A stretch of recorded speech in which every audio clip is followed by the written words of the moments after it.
Okay, well, the first pattern I want to talk about is the inspired creator pattern. Now, I work with a client that has this pattern in a full bore way. So they're incredibly creative, like they get 1,000 ideas, and they're generally really good ideas. They're also a very persuasive communicator, and they're really good with people. So, they get these great ideas, and then people tend to buy those ideas because of how persuasive they are in the way that they communicate.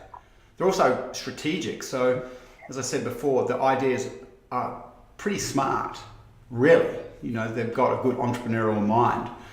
And the staff love this particular person because of just how inspiring she was. They loved her ideas and just loved how she was, and she was very empowering to the staff. However, when I started to inspect her business, I could really see where her blind spots were manifesting in the business. And so I started to notice that her ideas weren't being grounded out. So there were problems in the business that she would have these ideas about solving, and then she would work those through a bit and give them to her staff, and her staff would never get the projects finished because they'd be pulled into something else or something else or something else. So the business was full of these half-finished projects.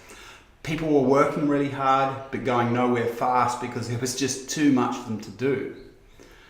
And what I'd find out from talking to staff is that she would tend to, get halfway through a project and be inspired by some other idea or project, and she'd get stuck into that and get her staff to start doing that. So you start to get an idea about what was happening in her business. So her blind spots was a real inability to see her weaknesses, and her weaknesses were obviously business planning, organising, attention to detail, in the sense of project managing something through in a highly detailed manner until it was finished. And probably even more importantly, she had a real poor grasp on what was required from a resource allocation perspective, meaning, whenever we create a project for our business, we've got to step back and go, well, how many staff is that going to take? How long is that going to take? How much money is that going to cost? So you can see, great ideas, just not fantastic with the details and the planning and the organisation. Now, again, and this is for everyone listening and viewing, without her being able to identify that was her weakness, meaning without being able to take that out of her blind spot and see it, doesn't matter how much good quality technical coaching she gets, nothing in her business will change. She has to understand that that's her blind spot. Any input to that, Georgina? Yes, Perry. I've worked with a client who has a similar pattern, and one of the things that I noticed was a real blind spot for them was their lack of focus. The different ideas and the different creative, inspiring,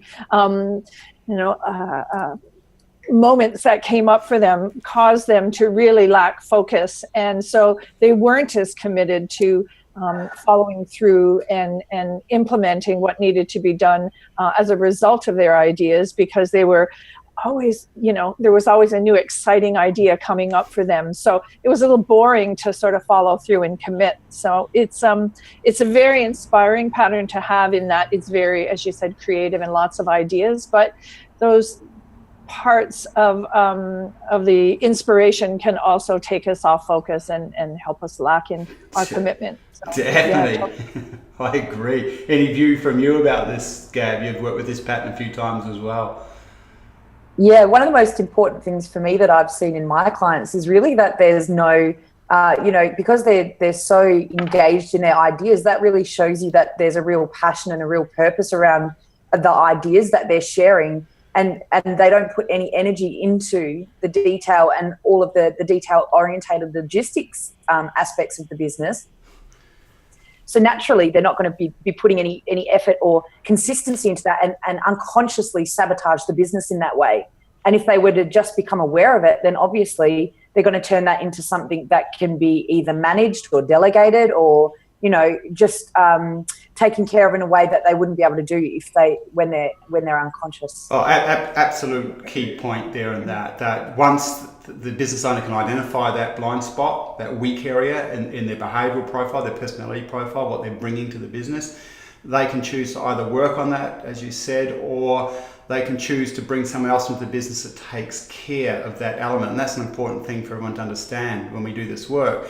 When we're helping our entrepreneurial clients identify blind spots, we might find the best solution is to bring someone else into the business to cover those blind spots so that person can stay in the roles that really serve them. So as Georgina and Gab said, you can hear, and I think this is important to note, that this particular business person that we're talking about that displays the inspired creator pattern, they love being inspired.